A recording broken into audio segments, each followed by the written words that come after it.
అంటే మర్డర్గా కన్వర్ట్ చేశారు. అంటే ఇనీషియల్గా కేసు పెట్టిన విధానం చూస్తే దానిని హిట్ అండ్ రన్ కేసులాగా ఒక యాక్సిడెంట్లో చనిపోయినట్టుగా చిత్రీకరించాలని ప్రభుత్వం మొదట ప్రయత్నం చేసింది. ఆ తర్వాత ప్రజల్లో వచ్చినటువంటి ఆందోళన ఉద్యమం చూసిన తర్వాత దానిని ఒక మర్డర్ కేసుగా మార్చడం జరిగింది. పోలీస్ ఆఫీసర్స్ అయితే దీనిలో ఎలాంటి రాజకీయ ప్రమేయం లేదు, మేము ప్రాపర్గా ఇన్వెస్టిగేట్ చేస్తున్నాము అని స్టేట్మెంట్స్ ఇస్తున్నారు. ఇక్కడ లిబరేషన్ కాంగ్రెస్ పార్టీ నుంచి నేను కొన్ని ప్రశ్నలు వేస్తున్నాను. అసలు ఈ రాష్ట్రంలో లా అండ్ ఆర్డర్ ఉన్నదా?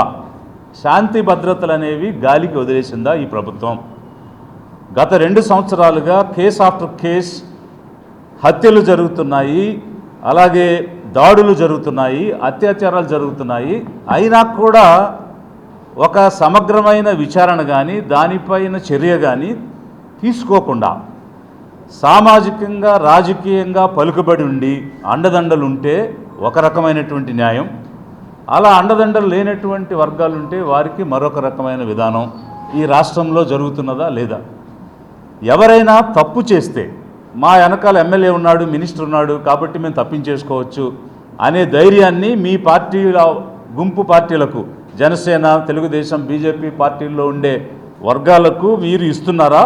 లేకపోతే శాంతి భద్రతలను కాపాడే బాధ్యత ఒక ప్రభుత్వాన్ని ఏర్పాటు చేసినటువంటి పార్టీలుగా మీరు తీసుకున్నారా లేదా? ఒకసారి ప్రభుత్వం ఏర్పాటు చేసిన తర్వాత యు ఆర్ ఫర్ ఎవ్రీబడి. మీరు తెలుగుదేశం నుంచి గెలిచారా, జనసేన నుంచి గెలిచారా, బీజేపీ నుంచి గెలిచారా, మీరందరూ కలిసి గుంపుగా ఒక ప్రభుత్వాన్ని ఏర్పాటు చేశారా అన్నది ఇమెటీరియల్. ఒకసారి గవర్నమెంట్ ఏర్పాటు చేసిన తర్వాత government is for everybody. Entire state వాళ్ళ యొక్క కాన్స్టిట్యూషనల్ రైట్స్ని, లైఫ్ అండ్ లిబర్టీని కాపాడే బాధ్యత ప్రభుత్వం మీద ఉంది. లా అండ్ ఆర్డర్ ఏమో ముఖ్యమంత్రి దగ్గర ఉంది. ఈ రాష్ట్రంలో ఏ పని జరగాలన్నా ముఖ్యమైన మంత్రి గౌరవనీయ లోకేష్ గారి దగ్గరికి వెళ్ళాలని జనం చెప్తారు. అంటే పాలన మరి కేవలం విద్యా ఐటీ శాఖ మంత్రి మిస్టర్ లోకేష్ చేస్తున్నారా, లేకపోతే చీఫ్ మినిస్టర్గా ప్రమాణం చేసిన మిస్టర్ చంద్రబాబు నాయుడు చేస్తున్నారా? ఇది మాకు ఫండమెంటల్ డౌట్, ప్రజల్లో నుంచి వస్తున్నటువంటి చర్చ. గాలికి వదిలేశారు మీరు పాలన, లా అండ్ ఆర్డర్ని మీరు కంట్రోల్ చేయలేకపోతున్నారు. అందుకే మద్యం మత్తులో యువత ఊగిపోతూ, డ్రగ్స్కి బానిసలైపోతూ, విచక్షణారహితంగా వారు ప్రవర్తిస్తూ ఉంటే కఠినమైన చర్యలు ఉంటాయి అనేటువంటి యాక్షన్ ఎక్కడా కూడా కనిపించడం లేదు.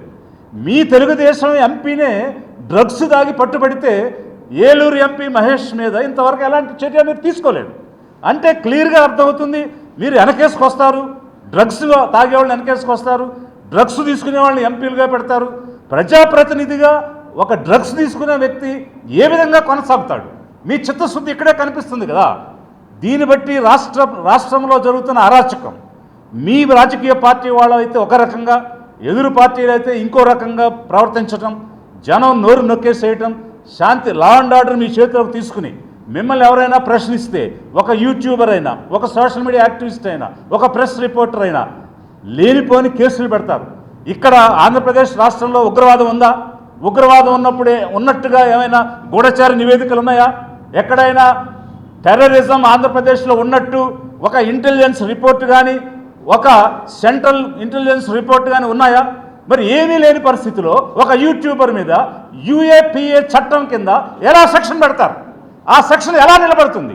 అంటే మీరు కేవలం టార్గెట్ చేసి పక్షపాత ధోరణితో ప్రభుత్వాన్ని నడపమని ప్రజలు ఇచ్చిన అవకాశాన్ని వాడుకుని మీరు వారిపై పక్షపాతాన్ని చూపిస్తున్నారా లేదా? క్రూరమైనటువంటి చర్యలు తీసుకుంటున్నారా లేదా? ఈరోజు మద్యం మత్తులో గుద్ది తల మీద కారు ఎక్కించి చంపేస్తే ఒక బ్యాక్వర్డ్ క్లాస్కి చెందినటువంటి డాక్టర్ ప్రియాంకకి మీరు కండోలెన్స్ చెప్తారు, లేకపోతే ప్రకటిస్తారు, ఏమిటి ఎక్స్గ్రేషియా ప్రకటిస్తారు. నేనేం చెప్తున్నా, ప్రభుత్వాలు ఒక రకంగా స్పందిస్తాయి, బ్యాక్వర్డ్ క్లాసెస్కి చెందినటువంటి రిలీజియస్ మైనారిటీస్కి చెందినటువంటి వాళ్ళైతే మరొక రకంగా స్పందిస్తాయి. దేశ రాజధానిలో జ్యోతి సింగ్ అనేటువంటి ఒక మహిళపై అత్యాచారం జరిగి ఆమె చనిపోయింది. భూమిహార్కు చెందినటువంటి కుటుంబం. అయితే వెంటనే కేంద్ర ప్రభుత్వం స్పందించింది, నిర్భయ అనేటువంటి ఒక చట్టం తెచ్చింది. పక్కన తెలంగాణలో ఒక వెటర్నరీ డాక్టర్ ప్రియాంక రెడ్డి అనే అమ్మాయి మీద అత్యాచారం చేసి చనిపోతే ఇక్కడ ప్రభుత్వం స్పందించి ఆంధ్రప్రదేశ్లో వారాల్లో ఒక దిశ చట్టం తెచ్చింది. నేనేం మాట్లాడుతున్నానంటే, రాజకీయంగా సామాజికంగా ఎదిగినటువంటి వర్గాలలో మహిళలకి అన్యాయం అత్యాచారం జరిగితే ప్రభుత్వాలు స్పందించే తీరు ఒక రకంగా ఉంటుంది. అదే సామాజికంగా ఆర్థికంగా వెనుకబడినటువంటి వర్గాలలో మహిళలపై అత్యాచారాలు జరిగినా, దాడులు జరిగినా, మర్డర్స్ జరిగినా, వాళ్ళు అన్యాయానికి గురైనా స్పందించే విధానం మరొక రకంగా ఉంటుంది.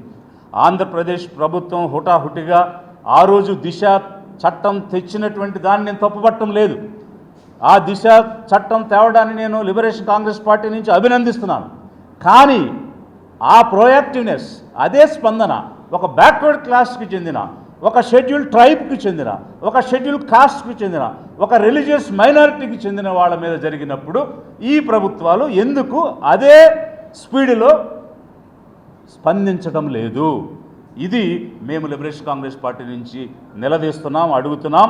మీకు చేత కాకపోతే, శాంతి భద్రతలు నిర్వహించడం మీకు కుదరకపోతే, మీరు అధికార బదలాయింపులు చేసుకునే పనిలో నిమగ్నం అయిపోయి ఏ పోర్ట్ఫోలియో మీరు ముఖ్యమంత్రిగా చేస్తున్నారు, ఏ పోర్ట్ఫోలియో మీ ముఖ్యమైన మంత్రి మీ కొడుకు చేస్తున్నాడు అనే కన్ఫ్యూజన్లో కనుక మీరుంటే మీరు దిగిపోండి. కొత్త ప్రభుత్వాన్ని ఏర్పాటు చేస్తాం, ప్రజల్లోకి వెళ్తాం. అర్హులైన వాళ్ళు, దక్షత కలిగిన వాళ్ళు, పాలించగలిగినటువంటి అనుభవం కలిగిన వాళ్ళు వస్తారు. అంతేకాని ఈ విధంగా శాంతి భద్రతలను గాలికి వదిలేసి ప్రవీణ్ పగడాల అనే ఒక ఎవాంజలిస్ట్ అదే రాజమండ్రిలో చనిపోతే అనేక లక్షల మంది అనుమానం వ్యక్తం చేస్తే మీరు ఎక్కడెక్కడో ఉన్నటువంటి సోషల్ మీడియా వీడియోలని చూపించేసి అది యాక్సిడెంట్ అని చెప్పి క్లోజ్ చేశారు. దాని మీద హైకోర్టులో ఇంకా వాదనలు జరుగుతున్నాయి. ఇది అన్యాయం, తప్పు, అనుమానంగా జరిగినటువంటి మరణం, దీన్ని తేల్చండి అని ఎన్ని గొంతులు అడిగినా మీరు దాని మీద ఎలాంటి స్పందన చూపించలేదు.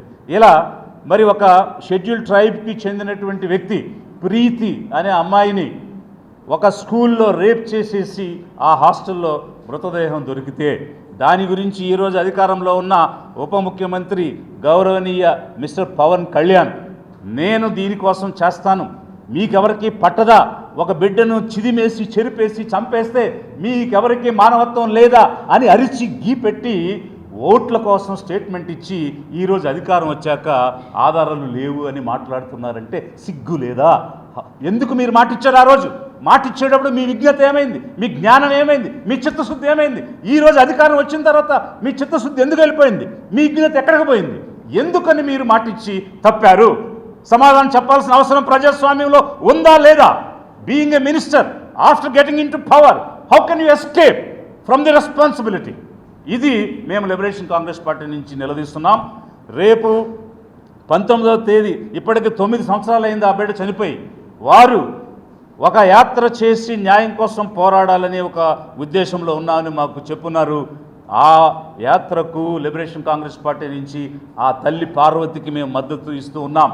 ఇదే సమయంలో నేను లిబరేషన్ కాంగ్రెస్ పార్టీ నుంచి డిమాండ్ చేస్తున్నాను, వారాలలో నెలలలో కొత్త కొత్త చట్టాలు తెచ్చారు, దానికి మేము అభినందిస్తున్నాం.